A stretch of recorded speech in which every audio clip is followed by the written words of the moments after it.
जय हिंद साथियों।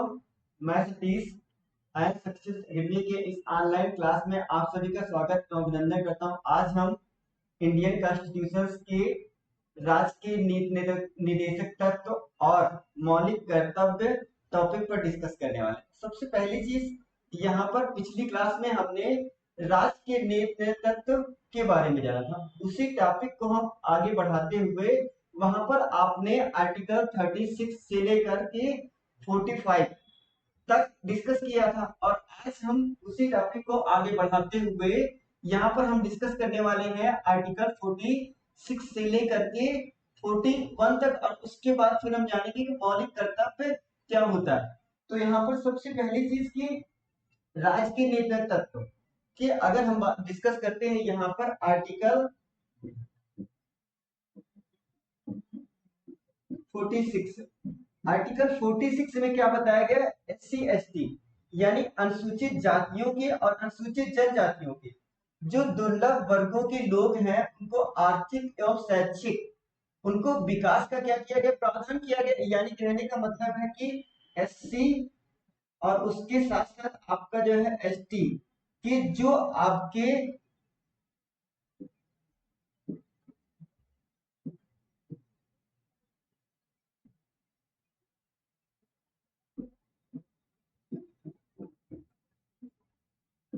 दुर्लभ वर्गों की आर्थिक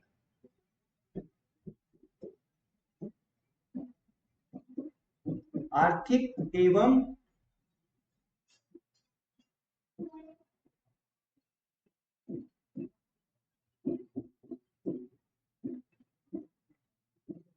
शैक्षणिक विकास का क्या किया गया? प्रावधान किया गया है।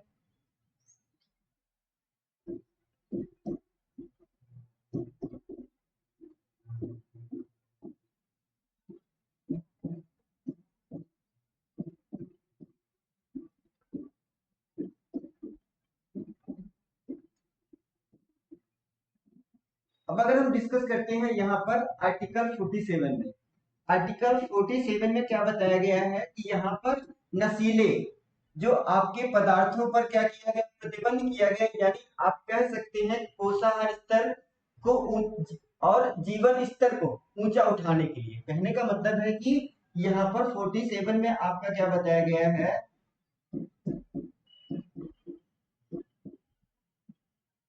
पोषाहार स्तर और उसके साथ साथ आपका जो जीवन का स्तर है,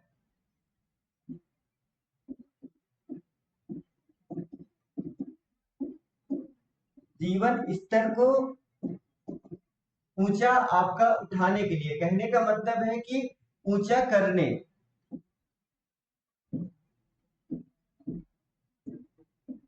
ऊंचा करने के लिए आपका क्या किया जाएगा? वहां पर लोक स्वास्थ्य में सुधार किया जाएगा।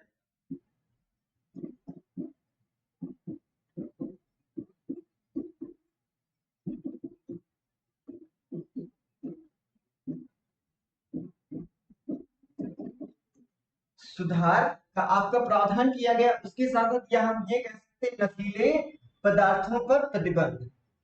यानी जो आपके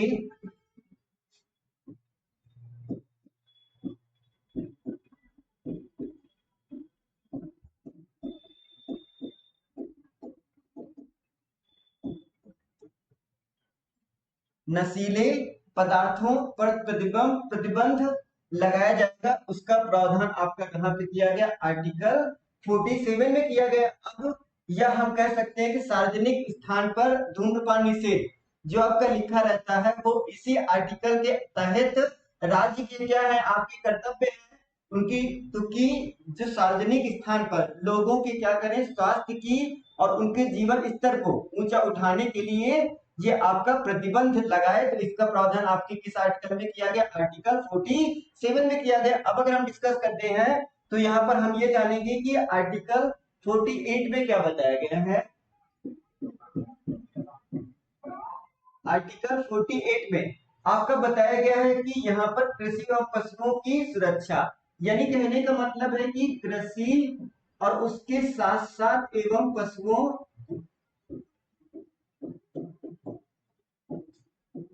की जो सुरक्षा का दायित्व होगा वो किसके अंतर्गत होगा, आपका राज्य सरकार के अंदर होगा, या आप कह सकते हैं पर्यावरण का संरक्षण, जो आपका इसी के तहत आपका पर्यावरण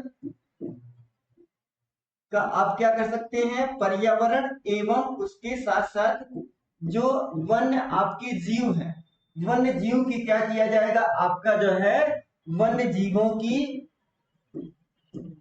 रक्षा करने का दायित्व किसके हाथों में है, आपका रख दिया गया है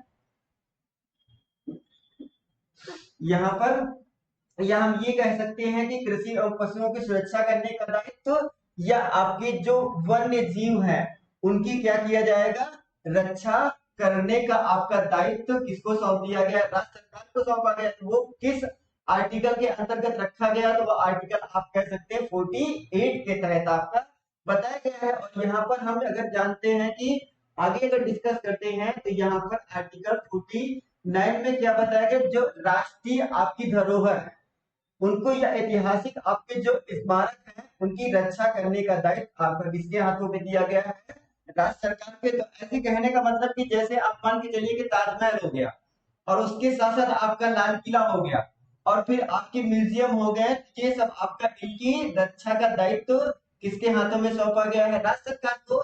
तो वो आपका किस आर्टिकल में बताया गया है, आर्टिकल 49 में बताया गया है कि जो आपके राष्ट्रीय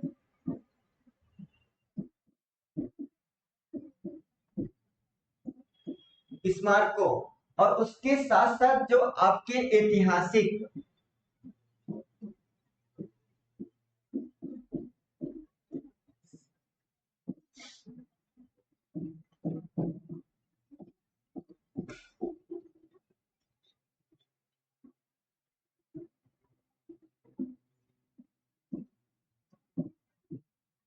यानी यहाँ पर आपका बताया गया राष्ट्रीय आपके जो स्मारक हैं और जो ऐतिहासिक आपकी क्या है धरोहर है उनकी जो है सुरक्षा का दायित्व किसकी दिया गया है, आपका जो है राज्य सरकार को दिया गया। वहां पर किस आर्टिकल में इसका वर्णन किया गया, आर्टिकल 49 में इसका वर्णन किया गया। अगर हम डिस्कस करते हैं यहाँ पर तो किस आगे, तो यहाँ पर आपका क्या बताया गया, आर्टिकल 50 में क्या बताया गया है, यहाँ पर आपका कार्यपालिका से न्यायपालिका का पृथक्करण किया गया, यानी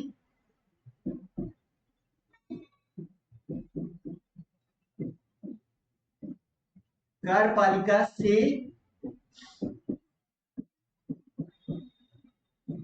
न्यायपालिका का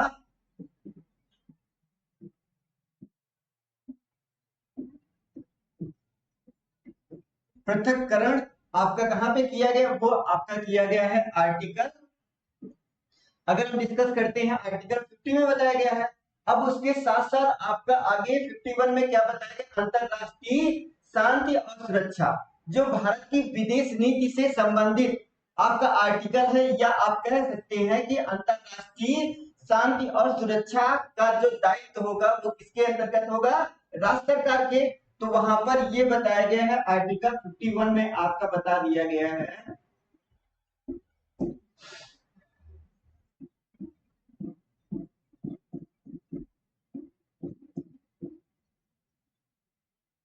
अंतरराष्ट्रीय, उसके साथ साथ आपका जो शांति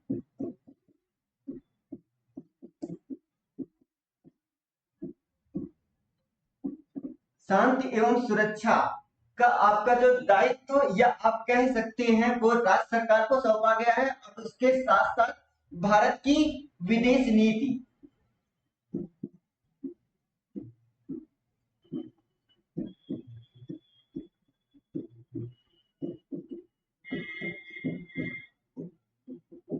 भारत की विदेश नीति होगी वो आपसे संबंधित जो आपके कर्तव्य होंगे वो आपका किस तहत बताया गया, आर्टिकल 51 के अंतर्गत बताया गया। यानी कहने का मतलब यहाँ पर आर्टिकल अगर हम डिस्कस करते हैं राजकीय निर्देश तत्व में तो 46 में आपका बताया गया अनुसूचित जनजातियों और अनुसूचित जनजाति के लोगों को क्या किया गया, आपके जो दुर्लभ वर्गों के आपके आर्थिक एवं शैक्षणिक विकास का जो लोग हैं उनको क्या किया गया, विशेष प्रावधान किया गया आर्टिकल 46 में। अगर हम डिस्कस करते हैं यहाँ पर 47 में तो बताया गया है कि पोषाहार स्तर एवं जीवन स्तर को ऊंचा करने के लिए, लोक स्वास्थ्य में सुधार करने के लिए नशीले पदार्थों पर प्रतिबंध लगाया जाए, या उसके साथ साथ सार्वजनिक स्थान पर धूम्रपान निषेध का जो प्रावधान किया गया वो आपका किया गया है आर्टिकल 47 के तहत।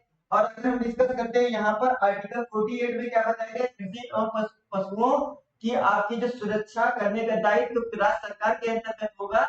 वो आप यह कह सकते हैं कि पर्यावरण और आपका संरक्षण या वन्य जीवों की रक्षा करने का दायित्व वो राज्य के आपके कर्तव्य होंगे। और उसके साथ साथ यहाँ पर बता दिया गया आपका 49 में आपका बताया गया है जो राष्ट्रीय स्मारकों और एवं ऐतिहासिक जो धरोहर हैं उनकी सुरक्षा का दायित्व आपको राज्य सरकार को दिया गया। एज आपका ताजमहल हो गया, या आपके म्यूजियम्स हो गए, या आपका जो लाल किला हो गया, या आपके जो भी धरोहर होंगी राष्ट्रीय स्मारक के, उनको क्या किया जाएगा, आपका जो रक्षा करने का दायित्व सौंपा किसको गया है, वो आपका राज्य सरकार के।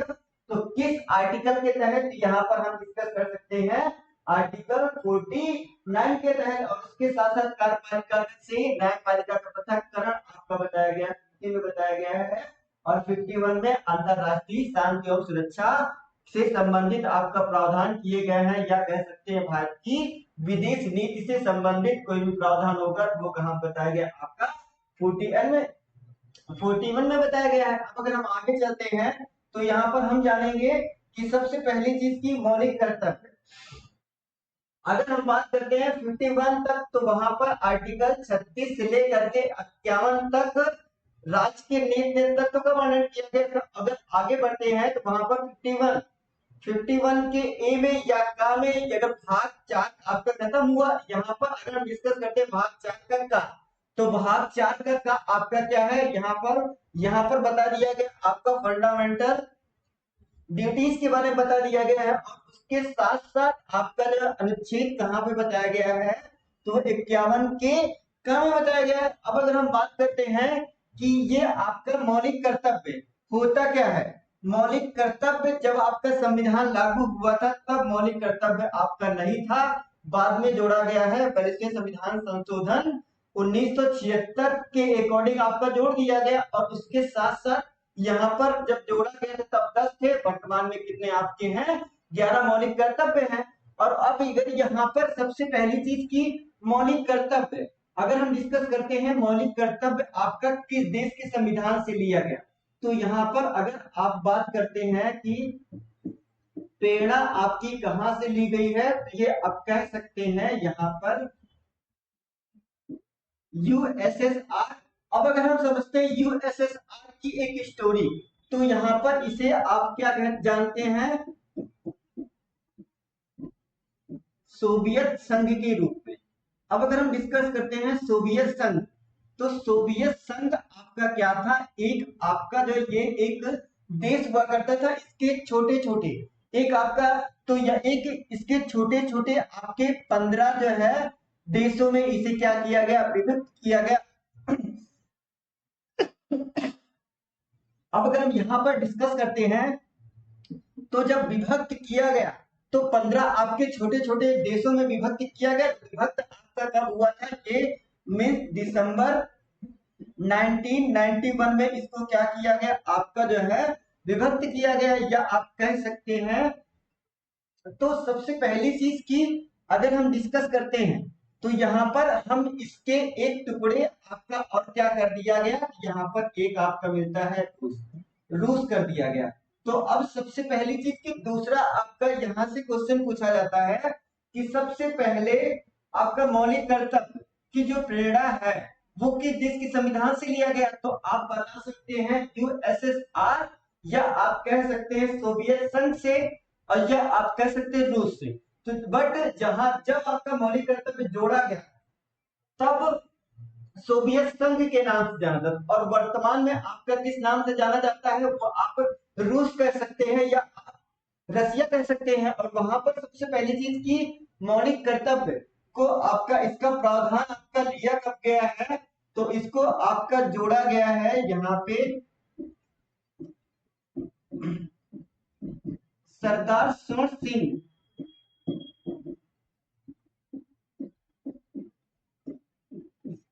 समिति की सिफारिश पर आपका जोड़ा गया है, तो जोड़ा गया है 42वें आपका जो है कॉन्स्टिट्यूशन अमेंडमेंट 1976 के तहत आपका इसको जोड़ दिया गया। यानी कहने का मतलब यहाँ पर ये हुआ कि 42वें संविधान संशोधन 1976 के तहत मौलिक कर्तव्य को जोड़ा गया। अगर हम बात करते हैं कि किस देश के संविधान से लिया गया, तो वो आपका लिया गया यूएसएसआर, या आप कह सकते हैं सोवियत संघ, या आप कह सकते हैं रूस के संविधान से लिया गया है। और किस समिति के सिफारिश पर, तो आप बता सकते हैं कि यहाँ पर कि सरदार स्वर्ण सिंह समिति के सिफारिश पर आपका मौलिक कर्तव्य को जोड़ा गया है। अब अगर हम डिस्कस करते हैं तो कहां पर जोड़ा गया, तो भाग 4 के का में आर्टिकल 51 के का में आपका रखा गया है। और उसके बाद यहाँ पर अगर हम डिस्कस करते हैं कि मौलिक कर्तव्य जब आपका जो है,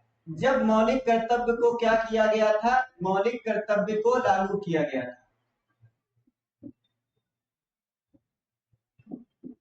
लागू किया गया था, तब कितनी थी इसकी संख्या आपकी 10 थी।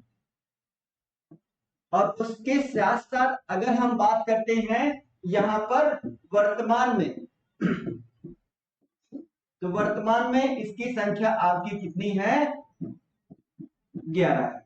तो यहाँ पर सबसे पहली चीज की, जब आपका लागू हुआ तब मौलिक कर्तव्यों की आपकी जो है संख्या कितनी थी, तो यहाँ पर आप बता सकते हैं कि सर 10 थी।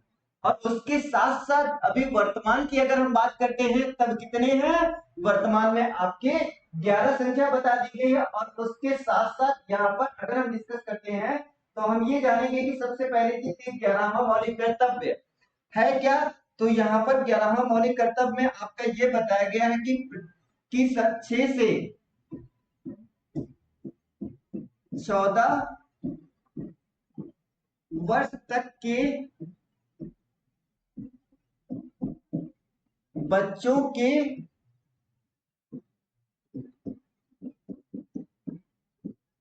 माता पिता का क्या होगा भैया, कर्तव्य होगा।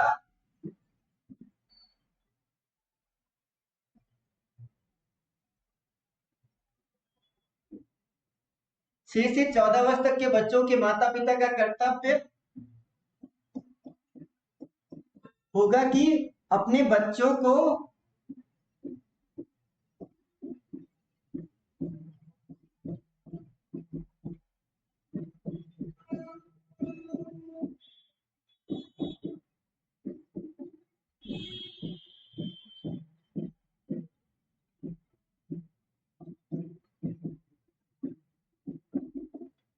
यानी कहने का मतलब यहाँ पर अगर हम जानते हैं 11वां मौलिक कर्तव्य, तो 6 से 14 वर्ष तक के बच्चों के माता पिता का कर्तव्य होगा कि अपने बच्चों को क्या करें, शिक्षा का अवसर प्रदान करें। तो ये 11वां मौलिक कर्तव्य था। और इसे अगर हम बात करते हैं कि 11वां मौलिक कर्तव्य को आपका जोड़ा कब गया, तो यहाँ जोड़ा गया आपका जो 86 आपका जो कॉन्स्टिट्यूशन अमेंडमेंट 2022 के तहत आपका क्या किया गया, 11वां मौलिक कर्तव्य को जोड़ दिया गया।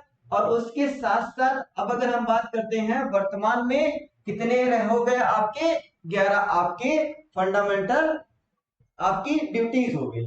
अब उसके बाद अगर हम 10 और भी जानते हैं तो यहाँ पर सबसे पहली चीज की ये बताया गया है कि फर्स्ट 51 के आपका जो है काफी फर्स्ट में आपका बताया गया संविधान का पालन करना। यानी पहले मौलिक कर्तव्य में बताया गया संविधान का पालन करना और उनके आदर्शों, और उसके साथ साथ आपका जो है यहाँ पर संस्थानों, राष्ट्रध्वज और राष्ट्रगान का सम्मान करें। यानी कहने का मतलब कि संविधान का पालन करना, और उसके बाद आपका राष्ट्रीय ध्वज और राष्ट्रगान का क्या करेंगे, हम सम्मान करेंगे। और उसके बाद दूसरा आपका बता दिया गया उन महान आदर्शों को आप क्या करेंगे, जो है यहाँ पर संजोना और उनका पालन करना, जो आपके स्वतंत्रता संग्राम में आपकी उनकी अहम भूमिका थी, उनका क्या करेंगे हम उनसे आपका जो है, जो भारतीय आपके जो है स्वतंत्रता संग्राम के प्रेरित किए हैं, उनके हम उनके आदर्शों को क्या करेंगे, मान के चलेंगे और संजो कर चलेंगे। ये आपका कहा दूसरा आपका मौलिक कर्तव्य बताया गया। अगर हम बात करते हैं तीसरा, तो भारत को संप्रभुता, एकता और अखंडता को बनाए रखना और उसकी रक्षा करना क्या होगा, सभी व्यक्तियों का एक दायित्व होगा। और तीसरे में बताया गया देश की रक्षा करना और जरूरत पड़ने कहे जाने पर राष्ट्रीय सेवाएं प्रदान करना, यानी देश की रक्षा के लिए कहे जाने पर हम जो क्या करेंगे, राष्ट्रीय सुरक्षा प्रदान करेंगे। ये आपका बताया गया राष्ट्रीय सेवा प्रदान करेंगे, यानी अपनी सेवा के लिए देश के प्रति तत्पर रहेंगे। ये प्रावधान आपका बताया गया है कर्तव्य। चौथा बताया गया, पचवे की बात करते हैं, भारत के सभी लोगों के बीच धार्मिक, भाषाई और क्षेत्रीय या आपका जो है अनुभावी विविधियाओं के से परे आपका जो है और सम्मान भाईचारे की भावना को बढ़ावा देने और महिलाओं के सम्मान के लिए आपका क्या करेंगे, अपमानजनक प्रथाओं का आपका जो है त्याग करना है। ये प्रावधान आपका पांचवें बताया गया। अगर हम बात करते हैं छठे में क्या बताया गया, हमारी मिलीजुली संस्कृति की आपका जो समृद्धि विरासत को महत्व देना और उसका संरक्षण करना क्या होगा, सभी व्यक्ति का एक कर्तव्य होगा। और आगे बता दिया गया है आपका वनों, झीलों और नदियों और आपके जो है वन्य जीवों सहित प्राकृतिक पर्यावरण को महत्व देना और उसकी रक्षा करना और उसके सुधार करना और जीवित प्राणियों के प्रति दया भाव रखना, ये आपके क्या होंगे, ड्यूटीज होंगे। और यहाँ पर आठवां बताया गया है कि वैज्ञानिक सोच,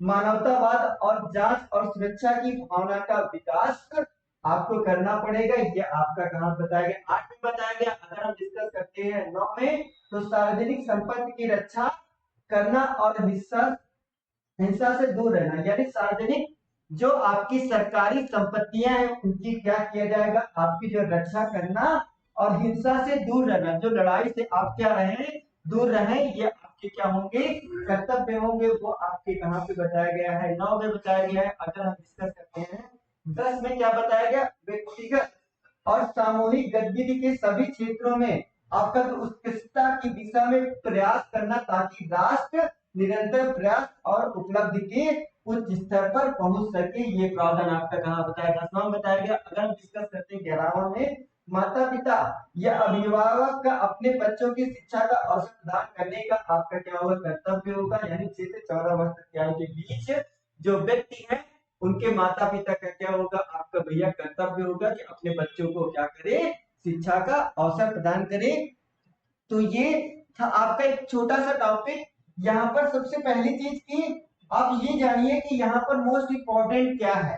तो सबसे पहला मोस्ट इंपॉर्टेंट आपका फैक्ट यहाँ पर मिलता है कि मौलिक कर्तव्य कि देश के संविधान से लिया गया। तो सीधे सीधे आप बता सकते हैं यहाँ पर सोवियत संघ से, और किस समिति, सरदार सरोवर सिंह समिति की सिफारिश पर, और यहाँ पर आपका या आप कह सकते हैं कि जोड़ा का बयान, जिसे संविधान संशोधन 1976 के आधार पर जोड़ दिया गया। अगर हम डिस्कस करते हैं तो वर्तमान में कितने हैं, तो 11 आपके मौलिक कर्तव्य पहले कितने थे, तो पहले आपका डिस्कस करते हैं आपका जो 10 थे और वर्तमान में इसकी संख्या कितनी हो गई, 11 हो गई। अगर हम डिस्कस करते हैं तो 11वां जोड़ा गया 86 आपका कॉन्स्टिट्यूशन अमेंडमेंट 2002 के तहत आपका 11वां जोड़ दिया गया। ये आपका इंपॉर्टेंट है।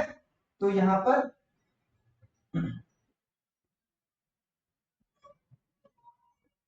आज की क्लास यहीं तक।